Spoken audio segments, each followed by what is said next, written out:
안녕하십니까. 관리번호 64번입니다. 수업 시간 시작하겠습니다.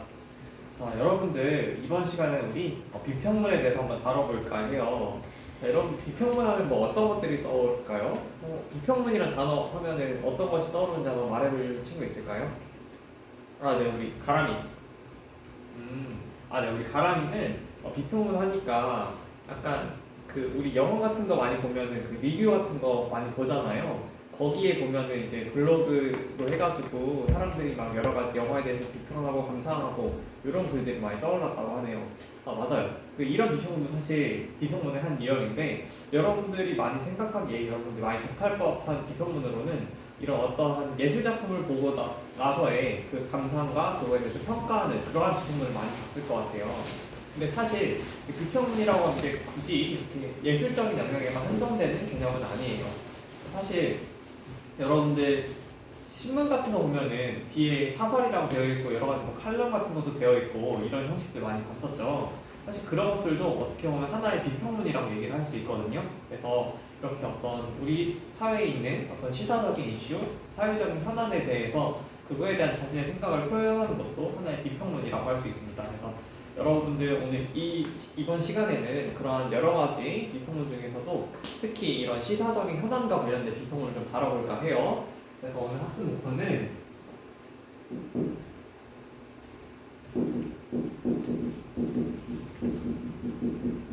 비평문을 읽고 시사적인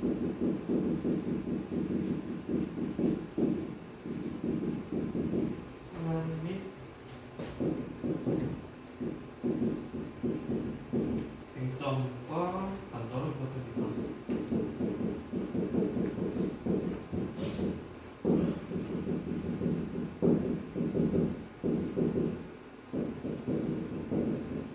다음에 두 번째, 시사적인 현안이나 쟁점에 대해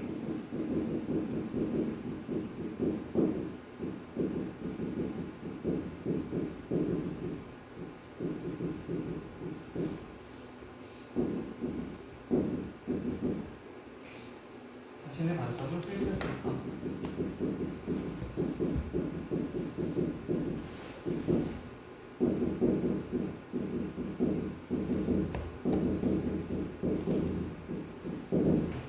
되겠습니다. 그래서 방금 얘기했던 것처럼 어떤 시사적인 현안에 대한 비평문을 읽을 건데 이런 것들을 단순히 읽는다고만 해서 여러분들한테 뭐 효과적인 도움이 될 것 같지는 않아요.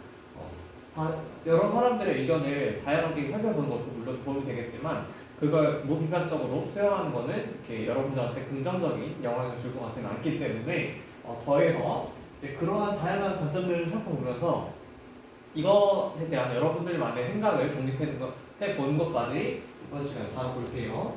그래서 자 지금 PPT 잠깐 보시면 지금 선생님 자료를 하나 준비를 했어요. 네, 지금 여기 자료 보면 좀 길이 길죠. 지금 여러분들한테 나눠준 학습지에 있는 제시문과 똑같은 지문이에요. 지금 가운데 보면 표도 있고 문단도 다양하게 나와 있는데 이거가 사실 어떤 거에 대한 얘기인가 약간만 먼저 언급을 해주면 이게 그 소년법 개정 관련해서 선생님 지문 하나 가져온 거예요.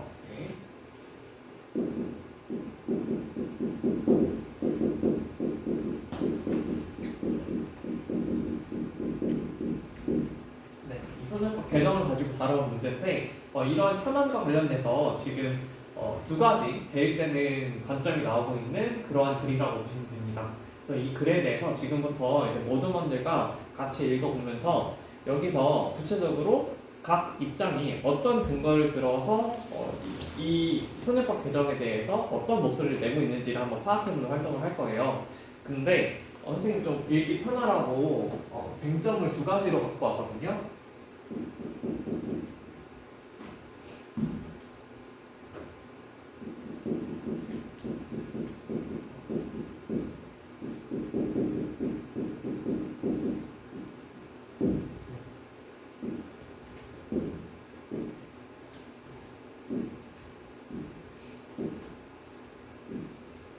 지금 보시면 이 두 가지 쟁점에 대해서 이 대립되는 입장이 있을 거예요. 그래서 그거를 먼저 한번 분석해 보시고요.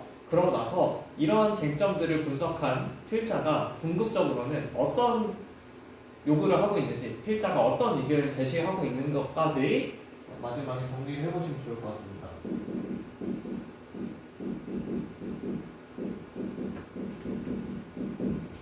그래서 모전원들과 지금 각 쟁점에 대해서 분석해보시고 필자 의견까지 정리해보는 걸로 해서 질문이 좀 길다 보니까 선생님이 한 30분 정도 드릴게요. 30분 동안 모든 분들과 이제 같이 토의하면서 읽어보시고 구체적인 쟁점이 무엇인지 한번 파악해 보십시다.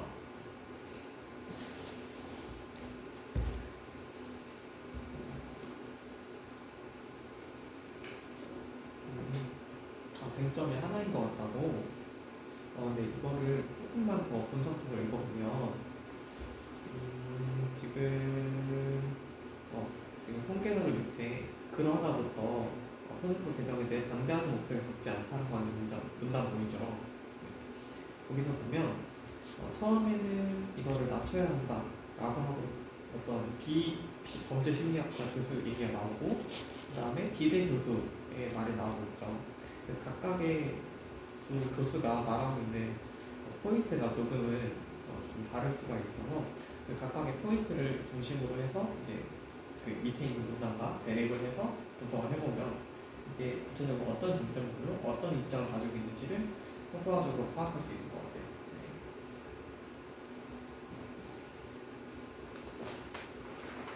자, 그럼 여러분들 어느 정도 다 됐을까요? 네, 한 3분 정도 더 드릴 테니까 조금만 더 논의해보시고 마저 정리해보시면 좋을 것 같습니다. 네. 그러면 지금부터 한번 선생님 같이 정리해볼 건데요. 우선 이 현안에 대해서 지금 어떤 입장이 있었죠, 여러분들? 처음에 우리 민주, 그쵸? 소년법을 폐지해야 된다.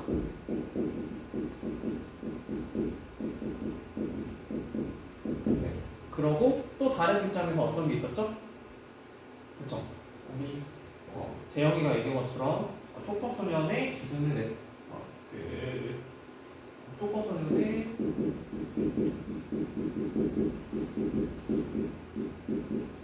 연령을 낮춰 처벌을 강화하자 라고 하는 두 가지 입장이 있었어요. 그쵸? 두 가지 입장이 있었고 그 각각에 대해서 우리가 예를 들어서 A이라고 정해볼게요. A가 있고 네. 첫 번째 쟁점은 어떤 것이 있었죠? 첫 번째 쟁점 말해줄 모든 있을까요? 네, 우리 일모즘의 서영이 네. 그쵸. 첫 번째 쟁점은 이거를 처벌을 엄격하게 해야 되냐 말아야 하냐 라고 하는 입장이 있어서 그쵸. 소년법 폐지를 해야 한다 라고 하는 입장에서는 처벌을 엄격하게 하면 안 된다 라고 되어 있었죠. 그 근거는 뭐였을까요? 선생님은 계속 얘기를 해줬는데 그쵸? 처벌을 엄격하게 하고 소년법을 연령을 낮추게 되면 낙인으로 인해서 재사회화가 어렵다. 그렇기 때문에 오히려 재범률이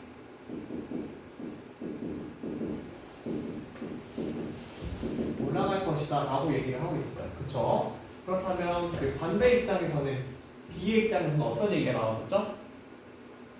우리 오모듬의 민정이 여기서는 처벌을 엄격하게 해야 한다. 그쵸? 왜냐하면 해외의 사례를 들어보니까 오히려 처벌이 엄격할수록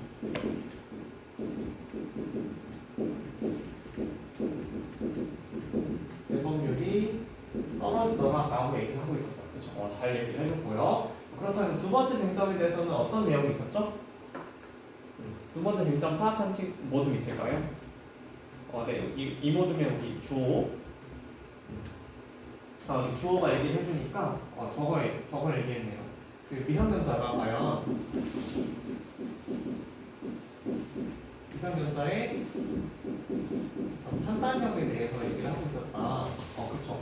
그렇다면 이 소년법을 폐지해야 한다라고 하는 입장에서는 이러한 미성년자가 판단력이 있다고 본 건가요? 없다고 본 건가요? 그쵸. 여기서는 아무래도 판단력이 좀 많이 흐리기 때문에 그래서 어떻게 해야 한다고 했었죠, 주어야? 그쵸. 여기서는 판단력이 아무래도 흐려지기 때문에 처벌하는 것보다는 좀 보호와 교육이 필요하다라고 얘기를 하고 있었어요. 그쵸? 그렇다면 반대로 이 촉법소년의 연령을 낮춰서 처벌을 강화해야 한다는 입장에서는 어떤 얘기를 하고 있었죠? 우리 상호들의 민진이 그쵸? 여기서는 촉법소년의 연령을 낮춰서 처벌을 강화해야 하는 이유는 미성년자의 판단력이 그렇게 낮지 않다.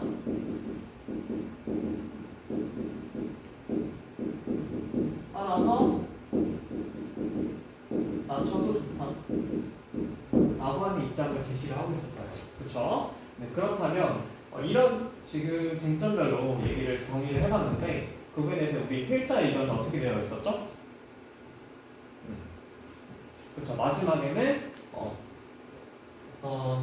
따라서 이런 사항들을 고려해서 합리적인 개정안을 만들자 라고 하는 것까지 필자 의견 정리가 되었어요. 그쵸? 이렇게 해서 여러분들 구체적으로 정리를 해봤고요. 자, 그렇다면 지금 이 표 안에서도 사실 우리가 그 다음 거와 할 그 활동이랑 좀 많이 연결이 되는데 지금 필자는 이 쟁점별로 분석을 하고 있었잖아요, 문제를. 그러고 나서 이 둘 중에 하나를 딱 택하는 게 아니라 이 필자도 사실은 이런 것들을 고려해서 합리적인 개정안을 만들어야 되겠다라고 하는 어떤 구체적인 자신만의 의견을 제시하고 있어요. 그렇죠? 이게 이제 여러분들이 다뤄야 될 어떤 자신만의 관점을 수립해야 한다라고 하는 거가 맞다이라고 할 수 있겠습니다. 그래서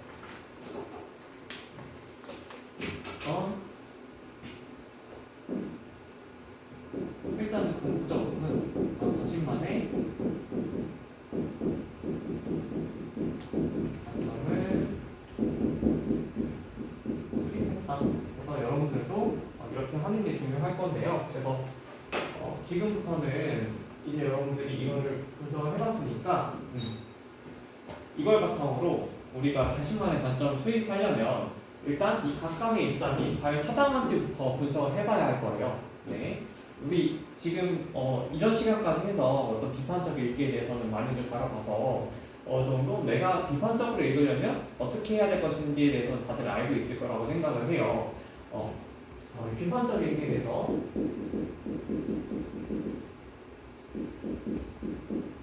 읽기를 바탕으로 관점을 수립합니다.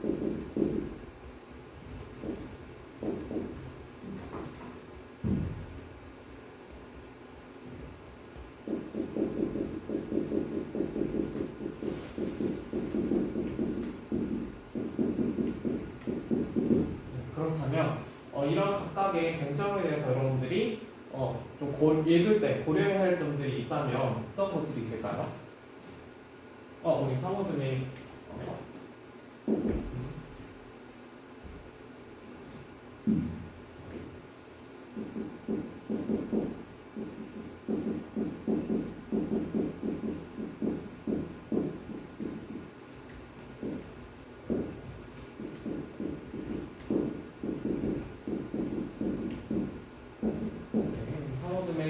서진이 첫 번째 얘기해 준 게 그쵸. 일단은 이 문제와 쟁점이 명료하게 드러났는가 이것도 중요한 기준이 될 거고요. 네. 또 어떤 것들이 있을까요? 우리 기영이 그쵸. 아무래도 이 근거가 실질성, 타당성, 공정성이 있는가? 그쵸? 그다음에 또 어떤 것들이 있을까요?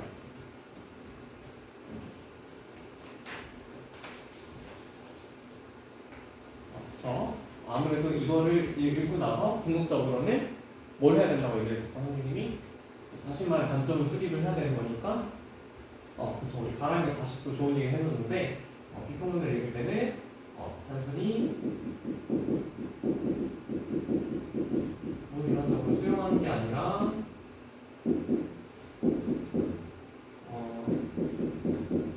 자신만의 관점을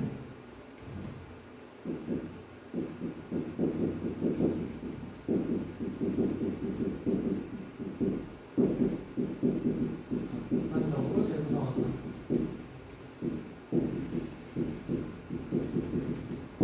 여기까지 해서 이런 고려사항들을 가지고 여러분들이 읽어나가면 좋을 것 같아요. 그래서 이제 여러분들이 이 각각에 대해서는 이제 충분히 다 판단했을 거라고 생각을 해서 선생님이 한 15분 정도 줄 테니까 이제 모든 분들과 좀 토의를 해보면서 내 생각은 이래라고 하는 거를 조금 한번 토의를 해보면 좋을 것 같아요. 지금부터 이러한 어떤 고려사항들을 바탕으로 해서 여러분들의 구체적인 자신만의 관점을 나만의 관점을 한 줄평으로 그 활동지에 적어보시고 노동들과 토의를 해서 이거는 한번 발표를 해서 여러분 그 학급 친구들과 공유해보면 좋겠다라고 하는 거를 이따가 15분 뒤에 손들어서 발표해 주시면 좋을 것 같습니다. 지금부터 같이 해볼게요.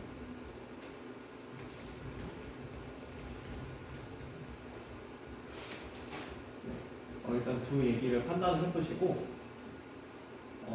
중점 중에 나는 이 의견에 완전히 동의해 라고 한다면 그 의견을 그대로 따라도 좋아요. 근데 이거를 조금 보완해야겠다, 단순히 이거를 냉목적으로 따를 게 아니라 두 의견을 두고 혼합해서 좀 더 합리적인 의견을 만들어야겠다라는 생각이 든다면 그걸 적절히 혼용하거나 혹은 우리 민주의 새로운 의견을 제시를 해봐도 그래도 괜찮을 것 같아요.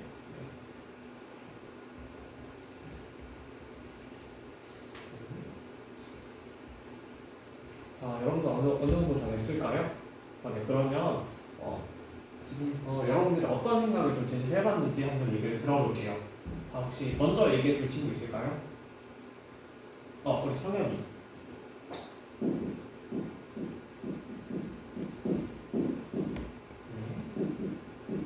우리 창엽이는 첫 번째로 우리 창엽이 처벌을 강화해야 한다.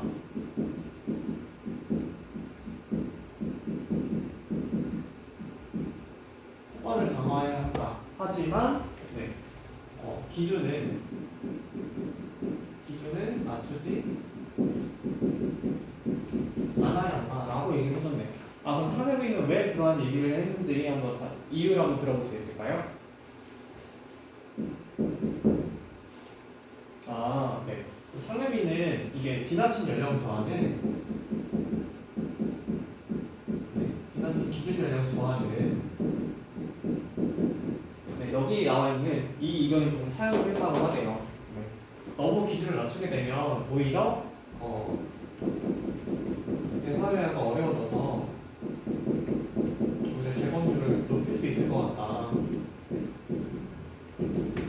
그렇지만 해외의 다양한 사례들을 보니까 처벌을 엄격하게 했을 때 재건율이 떨어지기 때문에 어느 정도 처벌을 좀 강화해야 할 필요는 있겠다라고 좀 두 의견을 좀 혼용해서 얘기를 해줬네요. 네, 또 다른 이 의견이 되게 좋고 혹시 또 다른 의견 있을까요? 우리 기영이가 다시 한번 얘기를 해줬는데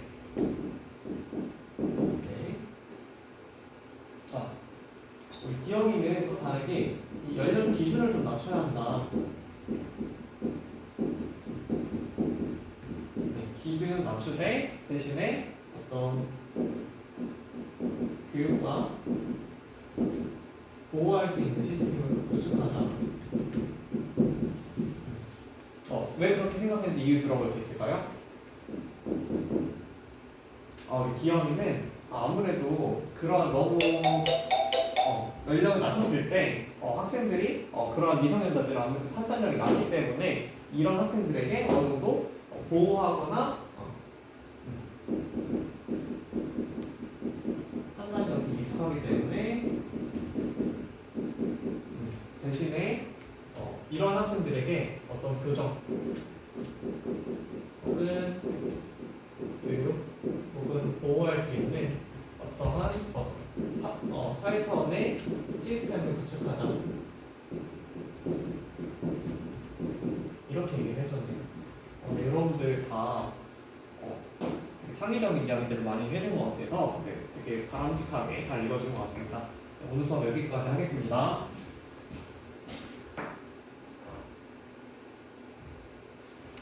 손 시려. 추운데? 지금 손이 와요.